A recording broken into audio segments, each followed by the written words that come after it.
Te louvamos, Senhor, porque essa noite ela é dedicada a Ti.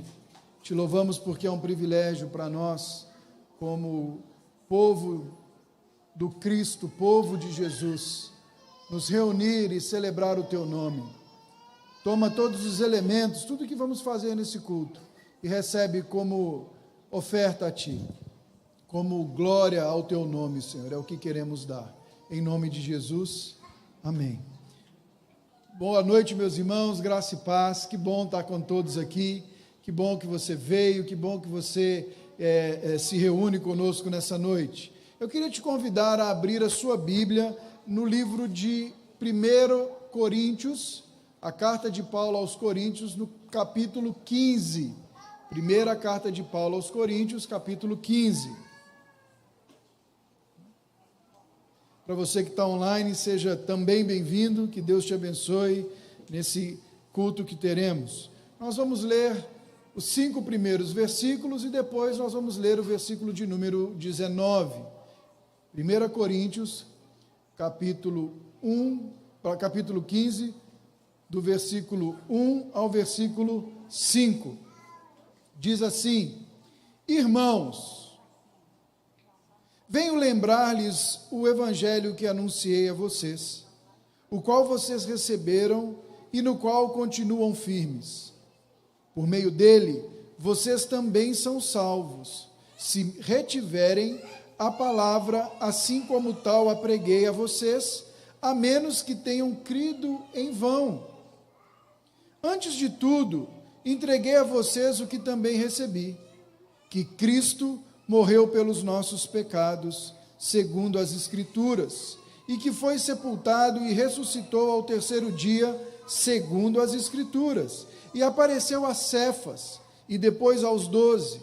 Depois foi visto por mais de 500 irmãos de uma só vez, dos quais a maioria ainda vive, porém alguns já dormem.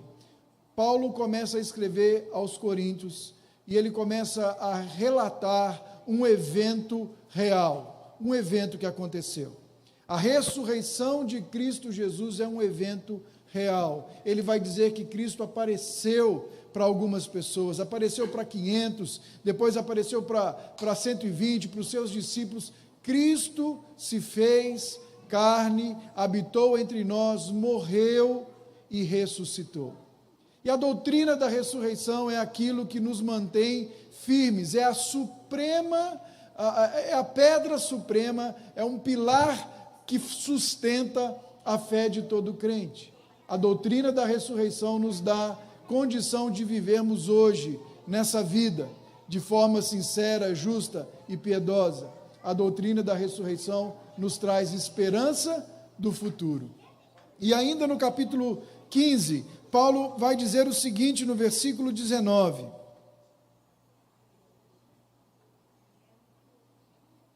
Se a nossa esperança em Cristo se limita apenas a essa vida, somos as pessoas mais infelizes deste mundo.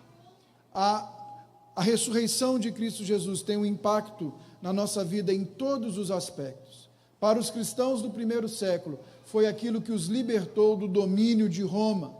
Eles não tinham mais o que temer, eles não temem mais a morte. Eu não sei se vocês perceberam, meus irmãos, mas depois de 2 anos é o primeiro culto de Páscoa que celebramos. É o primeiro ajuntamento para celebrar a ressurreição de Cristo Jesus. Nesses últimos 2 anos convivemos com perdas, convivemos com morte, convivemos com instabilidades, tivemos amigos muito próximos que se fragilizaram, mas nós podemos passar por todas essas coisas, porque temos a esperança que a morte não tem domínio sobre nós. Nos reunimos hoje para celebrar a morte da morte. A morte morreu. Ela não tem domínio sobre nós. A nossa esperança na ressurreição de Cristo Jesus nos faz crer e nos faz celebrar o seu nome. Eu quero te convidar a fechar os teus olhos. Quero te convidar agora a acalmar o teu coração. Quero te convidar a ouvir o Senhor. Todos os elementos planejados desse culto, as músicas, as crianças, a apresentação, a palavra, elas têm um único objetivo: glorificar o nome de Jesus. Então eu peço a você agora que feche os teus olhos, que foque nessas próximas 45, 50 minutos, que você tenha como seu foco principal glorificar ao Senhor e prestar a Ele o seu culto. Amém? Senhor, nós te louvamos, adoramos o teu nome, adoramos quem o Senhor é, celebramos a tua doce presença em nosso meio. Senhor, nós cremos na ressurreição, nós cremos, Deus, de todo o nosso coração que o Senhor ressuscitou, que a morte não te segurou e que o Senhor nos deu uma nova vida a partir de então, e a morte é a nossa última inimiga a ser vencida, mas ela já foi derrotada. Senhor, obrigado por isso, obrigado porque temos esperança, e a nossa esperança não está em nós mesmos, a nossa esperança não está numa teoria, a nossa esperança está numa pessoa que é Cristo Jesus, está numa realidade. Muito obrigado por essa noite, e que o Senhor seja glorificado, em nome de Jesus, amém.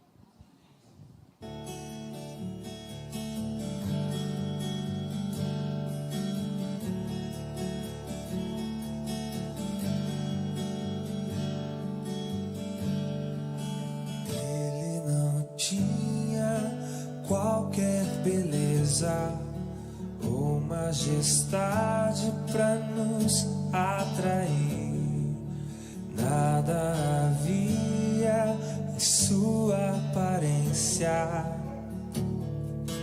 para o desejar, mais rejeitado dentre os homens, ainda assim carregou nossas dores. O seu castigo nos traz paz e a esperança não se esvai. A oferta pela culpa Ele ofereceu para satisfazer o Criador. Ele morreu para que a sua luz em nós pudesse brilhar. O Filho do amor se entregou em nosso lugar.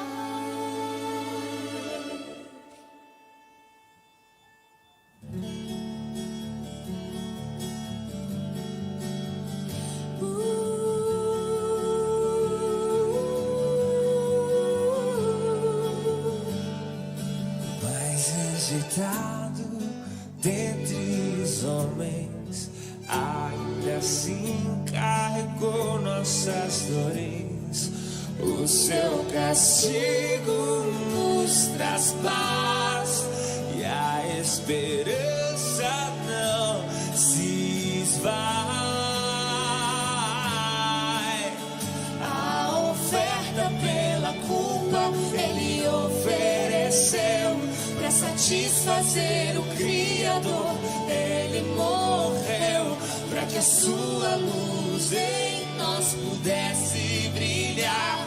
O Filho do amor se entregou em nosso lugar. És o Cordeiro que pelos nossos pecados foi esmagado, sem dizer uma só palavra.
povo diz: quem poderia crer naquilo que acabamos de ouvir?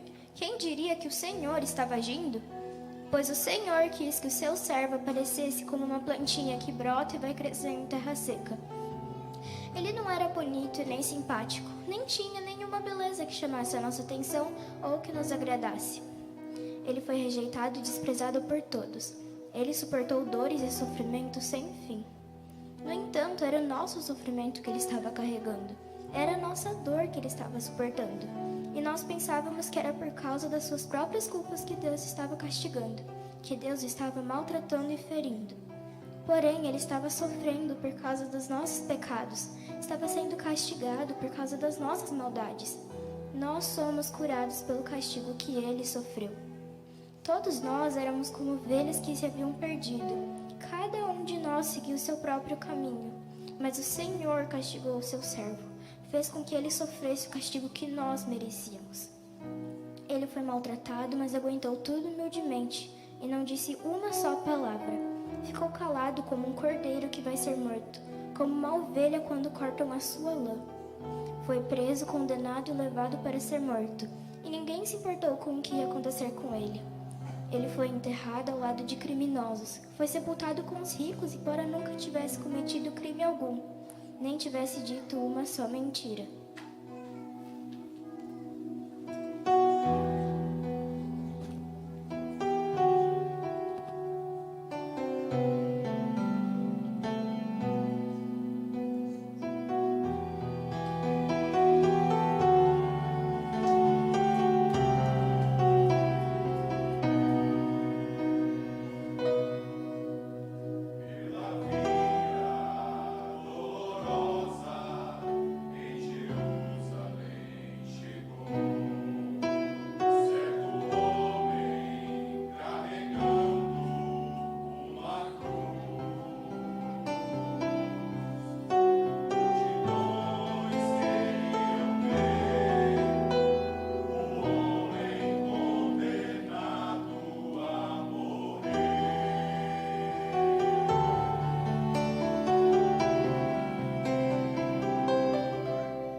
O Senhor Deus diz: eu quis maltratá-lo, quis fazê-lo sofrer.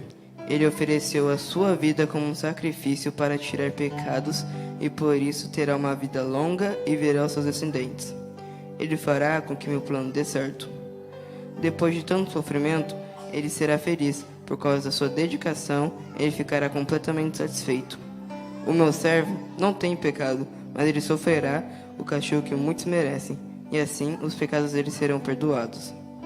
Por isso eu lhe darei um lugar de honra. Ele receberá a sua recompensa junto com os grandes e os poderosos, pois ele deu a sua própria vida e foi tratado como se fosse um criminoso. Ele levou a culpa dos pecados de muitos e orou pedindo que eles fossem perdoados.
Jesus disse: Não fiquem aflitos, creiam em Deus e creiam também em mim. Na casa do meu pai há muitos quartos, e eu vou preparar um lugar para vocês. Se não fosse assim, eu já lhes teria dito. E depois que eu for preparar um lugar para vocês, voltarei e os levarei comigo, para que onde eu estiver, vocês estejam também. Ouvi uma forte voz que vinha do trono, a qual disse: Agora a morada de Deus está entre os seres humanos. Deus vai morar com eles, e eles serão os povos dele. O próprio Deus estará com eles, e será o Deus deles. Ele enxugará dos olhos deles todas as lágrimas. Não haverá mais morte, nem tristeza, nem choro, nem dor. As coisas velhas já passaram, e agora faço nova todas as coisas.